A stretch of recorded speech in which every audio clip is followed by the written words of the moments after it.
connaissez un peu parce que vous avez vu ça sur la palissade du chantier d'à côté, mais méfiez-vous, ça recèle parfois d'œuvres d'art. Et là, on va découvrir une collection. C'est un monsieur qui a quoi? Rassemblé tout ça à lui tout seul, ou il a dit aux artistes, venez chez moi et peignez-moi les murs? Les deux, mon général, si oui. je puis me permettre. C'est-à-dire qu'au départ, il est architecte, donc il n'a rien à voir avec l'histoire.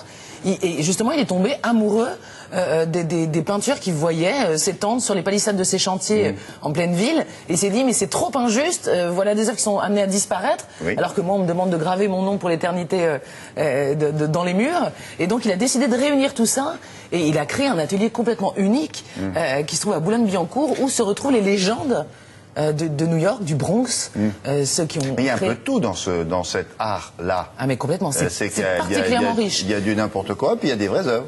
Oui, mais c'est vrai, c'est un art de la rue, un art qui laisse tout le monde s'exprimer, mais ça fait 40 ans que ce mouvement existe, hein. 25 ans qu'il est rentré dans les musées d'art contemporain partout dans le monde. On a été un peu plus long, vous voyez, il y a des choses très très belles comme ça, des traitements de couleurs. Ça c'est Phoenix par exemple, un graffeur français très connu. Dans ce milieu-là.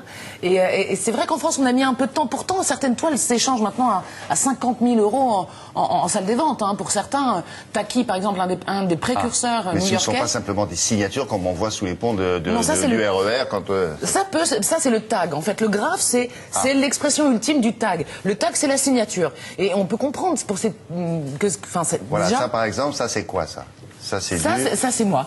Non, c'est un tag. Et vous voyez la couronne, ils sont forts. Hein, on a des connaisseurs sur le. La couronne, par exemple, c'est. Où la couronne? Quelle couronne? Qui est au-dessus de Anna. Ah, oui, vous voyez, il y a une petite couronne qui a été reprise par Basquiat d'ailleurs. Oui. Cette petite couronne, c'est pour dire voilà, moi je suis un des précurseurs dans un style. Je crée une lignée. Suivez-moi derrière moi. Ah, ouais. C'est la couronne. Non, mais ça, c'est Gwen qui a fait ça. Ça vaut que dalle. Ou ne lui dites pas ça. Si non, c'est une fortune.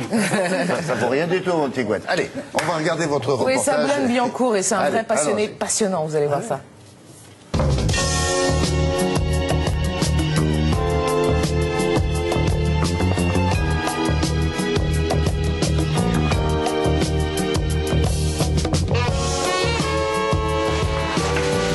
Bonjour. Bonjour madame, vous allez bien? Très bien, merci.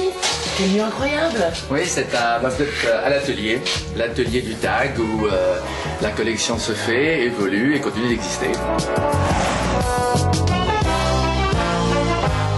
En fait, c'est un art qui pousse comme une nouvelle culture, surtout les murs sont en friche. Dès que les murs sont à l'abandon, eh bien évidemment, ils sont envahis par cet art.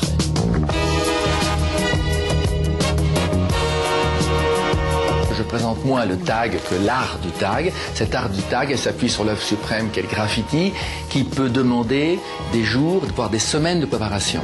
Les esquisses se font sur des cahiers qui sont des bibles pour les artistes parce que ça montre l'évolution de leur travail. Ils s'échangent entre différents artistes des conseils sur un enchaînement de 2 lettres, sur une mise en relief, sur une couleur. Alors vous arrivez dans la zone de création, c'est l'espace où les artistes travaillent. Là, c'est Phoenix qui est en train de travailler. Le but, c'est que les gens aillent dans la toile et passent du temps pour essayer de la comprendre. Dans la rue, ils n'ont pas le temps de le comprendre parce qu'ils passent, mais ils ne le voient pas. Il faut avoir l'œil pour reconnaître quelqu'un.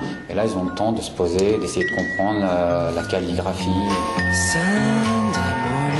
Et là, vous avez la chance de rencontrer Quick, qui est une légende, et qui en plus a été un des premiers à venir s'installer ici en venant de New York, et qui m'a aidé également à avoir le contact, et qui a fait venir d'autres artistes de New York ici à Boulogne.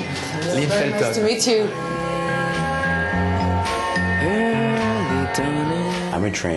Comme beaucoup d'entre nous, j'ai suivi une formation de peintre sur toile. Le problème quand on graffe un train, c'est que notre travail est effacé. Nous essayons de répandre la joie et les sourires via les couleurs. Regardez ce que font les jeunes, c'est génial.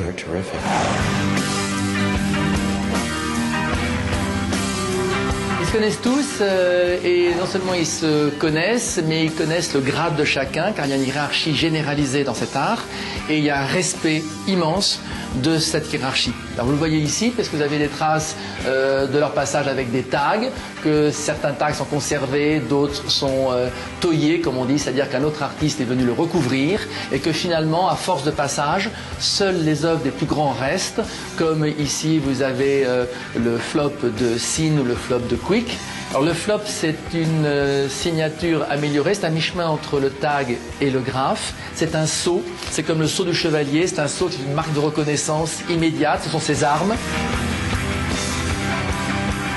Tout cet art repose sur une sorte de joute chevaleresque, qui est une joute esthétique, qui n'est pas ni dans l'invective ni dans l'injure, mais qui est avant tout dans le fait d'élever son art à un niveau qui fasse qu'il soit reconnu le mieux par les autres, jusqu'à pouvoir utiliser une couronne ou le titre de One ou de First à coller à leur nom pour créer une lignée. Et encore une fois, nous sommes dans la chevalerie. Bon, ben c'est ça, là, il y a un petit peu tout, il y a le balcon de Manet, et puis il y a ça aussi. Il y a vraiment des œuvres sublimes. Alors Alain Dominique Télédia, qui avait fait rentrer le graphe au Grand Palais, l'amène maintenant dans la rue. Au coin de l'avenue de Wagram et de la rue de Prony dans le 17e, il y a une grande bâche grâce à Alain Dumas, un mécène amateur d'âne, de 2000 mètres carrés. Et là, vous avez des toiles qui vont être peintes en direct les 8 et 9 mai et 19 et 20 juin, et vendues aux enchères au bénéfice de l'association Paris Tout Petit, qui est une association géniale, qui aide les familles qui ont un peu des familles défavorisées dont les enfants sont effectivement en bas âge. Exactement. Merci beaucoup, mademoiselle.